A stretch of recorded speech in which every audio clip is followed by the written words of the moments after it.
Hello, this is Ming Na. Every year, approximately 300 children under the age of 5 drown in swimming pools and spas. Thousands more hospitalized after close calls. Every single one of these deaths and injuries is preventable. Simple steps save lives. And not just one or two steps, but multiple ones must be taken at all times to ensure safety around pools and spas. That's what we mean by pool safely. So always apply as many of the following simple steps as possible, because you never know which safety step will save a life, until it does.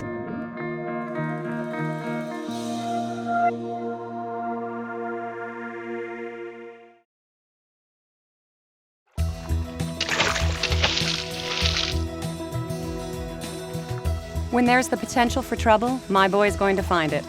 So I pool safely by staying within arm's reach. No matter what kind of pool, lifeguards or not, a designated adult watches the kids. When I'm the water watcher, I move my chair near the edge. I do a regular head count and step in when there's too much horsing around. When there's a group of kids and parents, we always know who the water watcher is, and we always keep track of our own kids. And when swim time is over, when the kids are out of the pool area, is when I make phone calls, respond to texts, and chat with friends.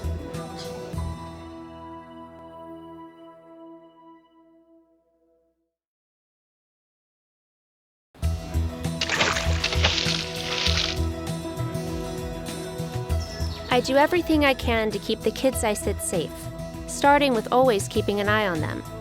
A pool fence is also a super important way to pool safely. It's a physical barrier that keeps kids out of the pool. Fencing needs to be at least 4 feet high, ideally 5, and impossible to climb. It has to have a gate that closes and latches securely on its own, and a latch release knob that cannot be reached by little ones. It should surround the entire pool, but if your home creates a fourth wall that blocks off the pool area, make sure you install and use door alarms. A fence is the guardian that's always vigilant, but it doesn't replace supervision and water safety skills. If the family I babysit for has a pool, I make sure to talk to them about the system of safety they use, and then add my own steps.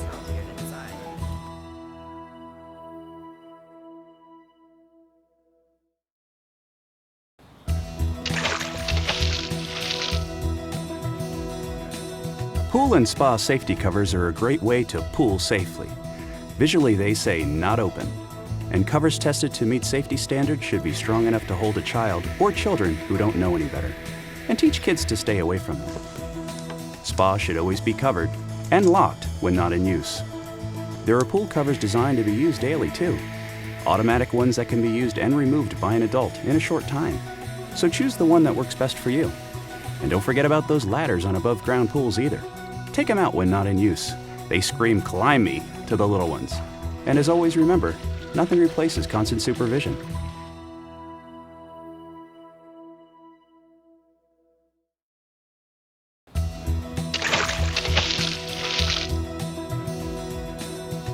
Jake is 3, which means he's quick, agile, and super curious. So we pool safely with a couple of alarms. One goes off when the back door that leads to our pool is opened. The other is in the pool itself and goes off when something falls in the water. This way, if a neighbor's child or a friend or even Jake somehow gets to the pool without anyone knowing, I'll know about it instantly. There are many alarm choices. Ones for house doors, the pool gate, surface wave, and underwater alarms, even ones that your child can wear. We chose the system that works best for us. You can choose the system that works best for you. And remember that close supervision is always a requirement.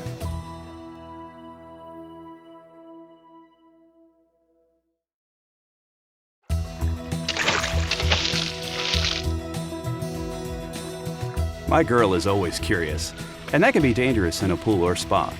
We pool safely by staying away from drains, skimmers, pipe and vacuum lines, and other pool equipment that can pose a danger to swimmers. It may sound strange, but whenever we go to a new pool, I make sure to ask about new safety drain covers.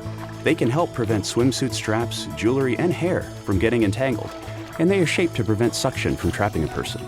Plus, public pools and spas are required by law to have them. My daughter teases me for being a safety drain cover geek, but she's worth it. We know that Simple steps save lives.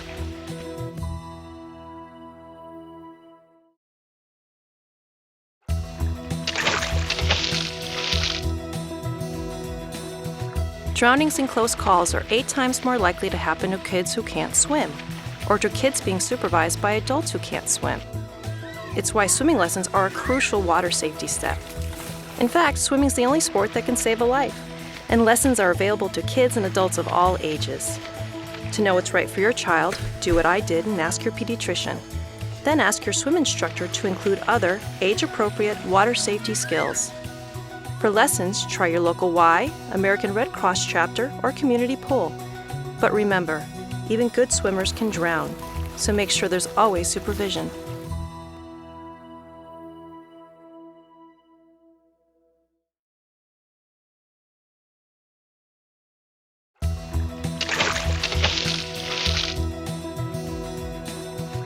Most of us know someone who has had a close call in the water. Unfortunately, my close call is about me and my son. It was at a pool without a lifeguard, but with lots of people. By the time I got to him, he was unconscious. I pulled him out and had to perform CPR. It worked. Now I take a CPR refresher course every year through the American Red Cross. It's how I pool safely, and it's something we all can do to build our own water safety skills. Take a CPR course, please, because you never know which step will save a life, until it does.